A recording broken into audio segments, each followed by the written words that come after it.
आपके अपने YouTube channel और कंपटीशन एग्जाम में मैं आज लेकर आया हूं बिहार पुलिस से रिलेटेड 20 महत्वपूर्ण प्रश्न।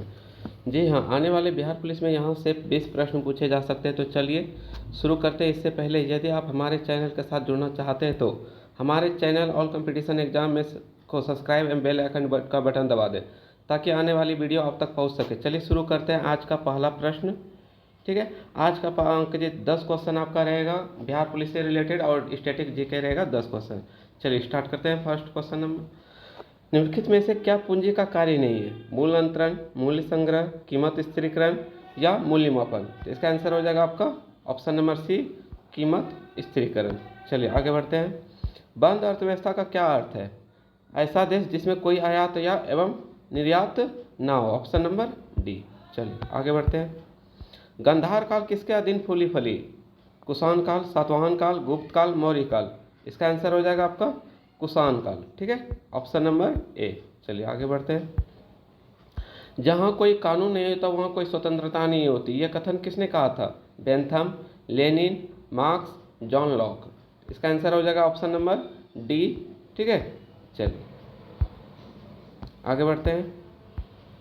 भारतीय संविधान का कौन सा भाग राज्य के नीति निर्देशक तत्वों सिद्धांतों से संबंध है? भारतीय संविधान का कौन सा भाग राज्य के नीति निर्देशक सिद्धांतों से संबंध है? भाग 1, भाग 2, भाग 4, भाग 5। इसका आंसर हो जाएगा भाग 4। चलिए ऑप्शन नंबर सी। आगे बढ़ते हैं।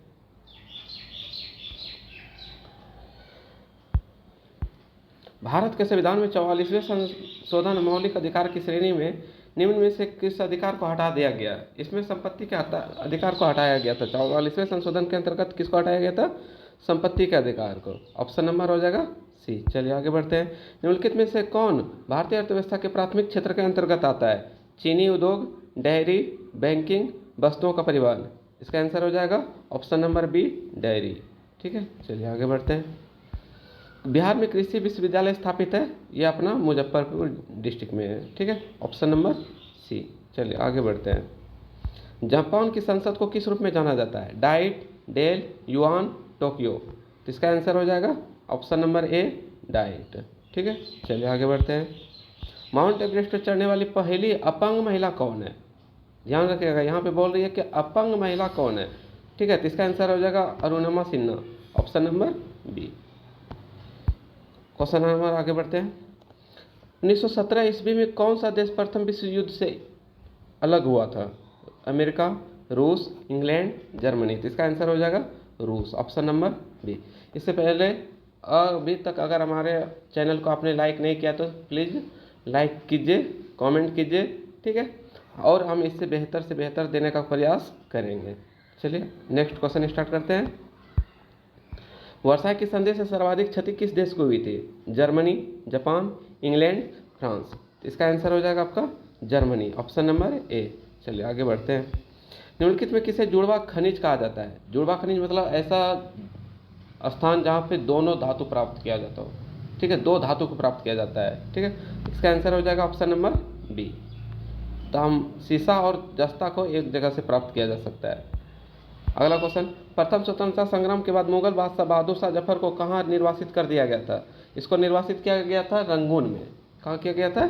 रंगून में, ऑप्शन नंबर ए। चलिए आगे बढ़ते हैं। संसार का सबसे छोटा महासागर कौन सा है? हिंद महासागर, प्रशांत महासागर, आर्कटिक महासागर, अटलांटिक महासागर। इसका आंसर हो जाएगा 15 का सी, आर्कटिक महासागर, ठीक है। चलिए आगे बढ़ते हैं हम लोग। निम्न में कौन सा शहर नील नदी के किनारे बसा हुआ है? Kinshasa, Khartoum, Nairobi, आदिस अबाबा। इसका आंसर हो जाएगा ऑप्शन नंबर बी, खार्तूम। चलिए आगे बढ़ते हैं। भारत में वृक्षा उत्सव जिसे वन महोत्सव कहा जाता है के जन्मदाता कौन है? के एम मुंशी। इसका आंसर क्या हो जाएगा? K M Munshi, option number B. चलिए बी मार देते हैं, आगे बढ़ते हैं। निम्नलिखित में से कौन कौन से महासागर पनामा नहर से जुड़े हुए हैं? इसका आंसर हो जाएगा आपका हिंद महासागर, अटलांटिक और प्रशांत, आर्कटिक और अटलांटिक, या इनमें से कोई नहीं। इसका आंसर हो जाएगा अटलांटिक और प्रशांत महासागर, ठीक है, ये दोनों पनामा नहर से जुड़े हुए हैं, ऑप्शन नंबर बी। चलिए आगे बढ़ते हैं। तुज्जु दर्रा भारत को किस देश से मिलाता है? म्यांमार, बांग्लादेश, नेपाल, पाकिस्तान। ये तुज्जु दर्रा, दर्रा का मतलब होता है पर्वत, मतलब किन दो देश को पर्वतों के, तुज्जु पर्वत के द्वारा मिलाया जाता है? तो इसका आंसर हो जाएगा ऑप्शन नंबर ए, म्यांमार। चलिए आगे बढ़ते हैं। दफला और सिंफो जनजातियाँ निम्नलिखित में किस प्रदेश में पाई जाती है? आंध्र प्रदेश, हिमाचल प्रदेश, अरुणाचल प्रदेश या मध्य प्रदेश? इसका आंसर हो जाएगा आपका Arunachal Pradesh, option number C. चलिए आगे बढ़ते हैं। प्रश्न नंबर 21 का उत्तर हम नहीं बताएंगे, ठीक है, इसका उत्तर आप खुद कमेंट सेक्शन में दें या इसका उत्तर जानने के लिए नेक्स्ट वीडियो का इंतज़ार करें। चलिए मिलते हैं आपसे अगले वीडियो में। कल वाला प्रश्न नंबर 21 का जो क्वेश्चन था, निम्नलिखित में से क्या लोकतांत्रिक स्थिति के लिए प्रतिकूल है? तो इसका आंसर हो जाएगा ऑप्शन नंबर ए, तानाशाही। ठीक है, चलिए मिलते हैं आपसे नेक्स्ट वीडियो में। तब तक के लिए bye all of you, see you again.